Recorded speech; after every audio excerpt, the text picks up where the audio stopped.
Hey there, it's Mac at Flowly. So I'm going to go through a number of different segments that you should be using when you start to build your list. Now, this is a new account, so there's nobody on it, apart from like one person that's signed up.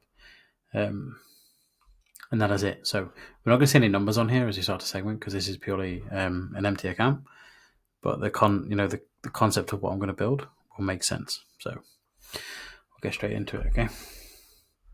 Now, when you're on to list and segments, you want to go to create new and create a segment. Now, this is the order I typically do it in, okay? So you can call it whatever you want. Like we typically put like in here brackets, and we know we've created it, right, for Flowly or whatever, okay? So if you're an agency or you need a marketer, you can put some kind of tag on there and you know it's yours that you've created, yeah? Don't need to do that. Now, all we're going to do is a 30-day engaged.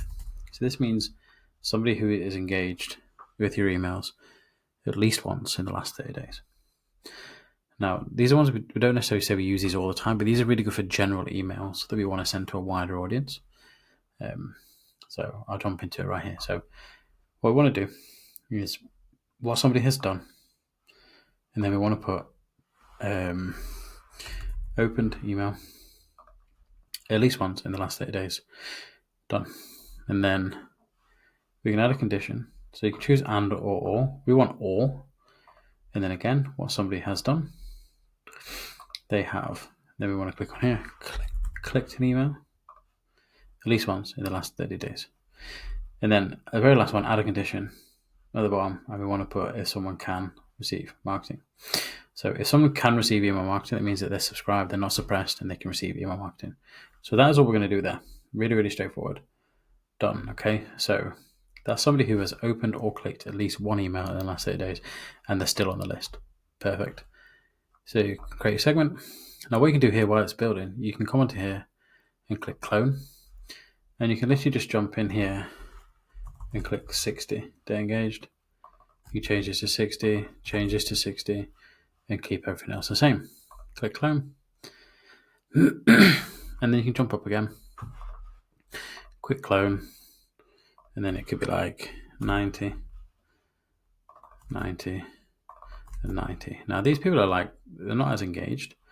Clearly at this point, go back to listen segments. And this will start to claim like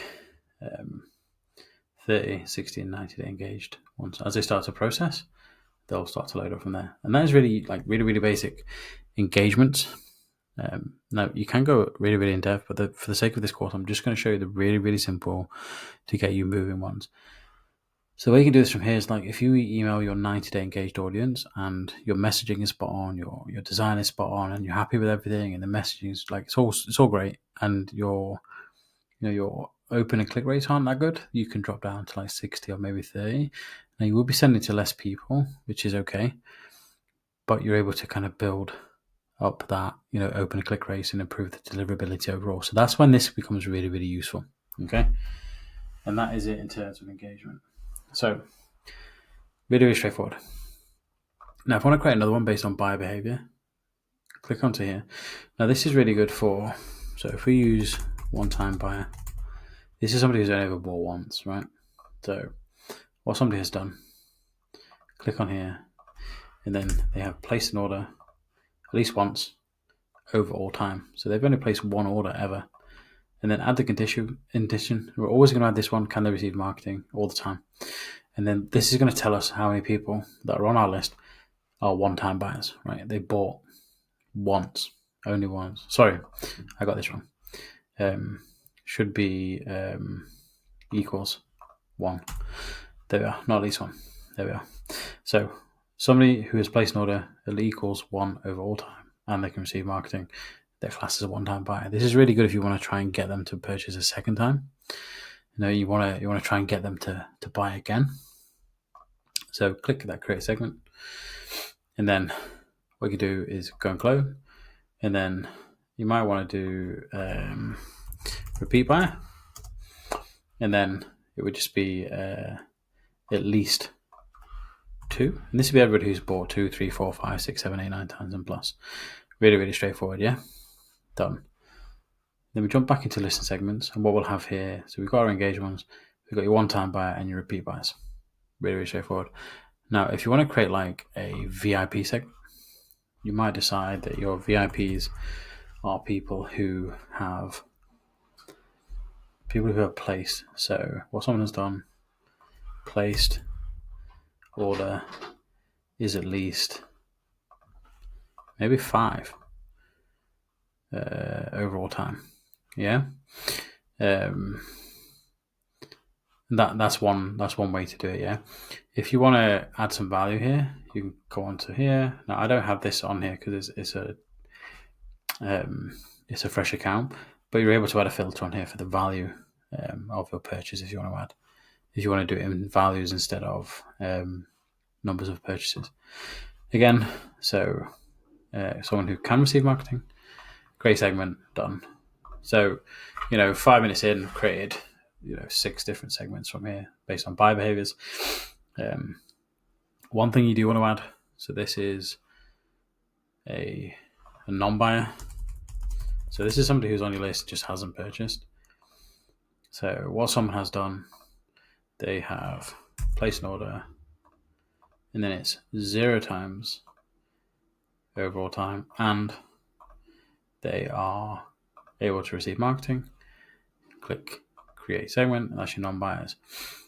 So I'm going to add a funky one in here. I wasn't going to, but I'm going to add it in here just for the sake of it because it's a good one.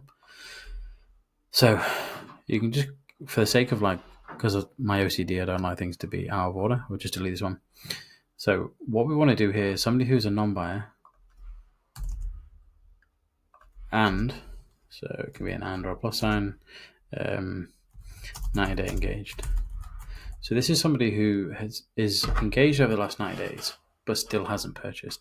So they're still relatively engaged, and there's a good opportunity for them to buy, but they haven't purchased yet. So what somebody has done, place an order 0 times overall time, and then add a condition. Now this time you want and. Okay. And then they have what someone has done, and then it's placed order. Nope. It's opened email, sorry. Opened email at least once in the last 90 days. And then you add a condition, and it's or, because it's open or click. So what someone has done, click on here, clicked an email at least once in the last 90 days. And then your last condition, which is the and, can receive email marketing. And then done. So, have you done that? Might be having a moment here. There we are. So you can't have that. Use a plus. There we are. So you can't use the and signal. Go back to the list of segments. So you've now got some really great segments to use, and I've been on here, only 5 minutes. So different engagement, different levels of buyers. Really, really good to play around with when you get started. Segmenting. So you're not just sending to your entire audience all the time. Everyone just sends to the whole list, and then they wonder what their sender reputation's in the toilet. Now, in terms of demographics, you can create a different segment here. Now, you can use different things here. So predictive analytics is okay with Klaviyo, but you can predict your gender. So you can likely female, and you can call it likely. Likely female, and then obviously add the condition, can receive marketing. So then you get to see okay, these people in the audience, are they likely to be female? Then obviously we want to clone it, and we want to put likely male if you want, and again learn to spell, and then you just change it, likely male, clone. And that's some kind of demographic that you can do from there if you would like. And then what you can do, create another segment in terms of demographics. You come on here and you can do properties about someone. You can also do someone's proximity to a location. So if you want to do properties about somebody, you can go on here and you can choose country equals, it could be United Kingdom, and it could be UK subscribers. And then obviously add that they can receive marketing. So maybe you just want to know everyone who's in the UK, and then we can change that to something else, so United States. Now this won't populate because nobody on here is from the United States yet, but all of our subs are obviously from the UK because it's me. And you can create that. And then you've got UK subs. So what you can do is you can exclude people. If you want to send emails just to the US, you can exclude a UK subs, for example. But you get the idea now as you start to like build out different demographics, and if you really want to play around like with this one, so say if you wanted to say, I just want all my UK buyers. So it could be UK buyers. Again, learn to spell. And it could be here. So what someone has done, they have placed an order at least once over all time, and then add a condition and then properties about somebody. Scroll down, and it is country equals United Kingdom. So now you've got that they place an order at least once, so they're a buyer, and they're in the UK, and then obviously add the one at the bottom that we'd like to add, and they can accept marketing. So really, really straightforward. And then just create a segment. Done. Come back from there.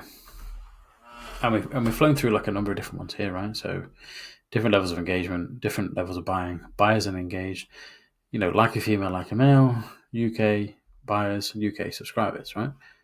So jump back in. I'll just whiz through the last few bits for you from here. Properties about somebody is really, really good. So obviously access marketing is important. Now, if you just wanted to do like your main list, you could put main list, so main audience or active subs, and just put accept marketing. And that will basically show you everybody that is currently not suppressed on your list. But you can choose like Shopify tags, viewed items, if they viewed particular items, what kind of language, locale. I'd never really go into like first name and last name doesn't really, for me, make sense. But you get the idea. You can create a number of different things. But you can also use like predictive analytics. So you have predicted gender. Now, when you fully connect to Shopify and have other information on there, you can have like, potential, those who may purchase again soon, and loads of other information from there. So we're missing a bit of information on here just because this is a new account on a store. It's on our website, which we don't have any products to sell that people buy at the moment. So that's it. So that's actually quite a lot of full listing segments. But like you can get quite creative, and it doesn't take that long to put some ideas across, and then you're able to target your audience much better. So you might have a UK event, for example. You might have a London event, and you can put people that are in London. And you might want to let them know, like, hey, we've got an event in London or Canada or Washington, wherever you are in the world. You can create that from there. So segmentation, like, it's not that hard, but people forget about it, and they send to everybody, and they destroy their list. So get playing, create some segments that make sense, and enjoy it. Cheers. Take it easy.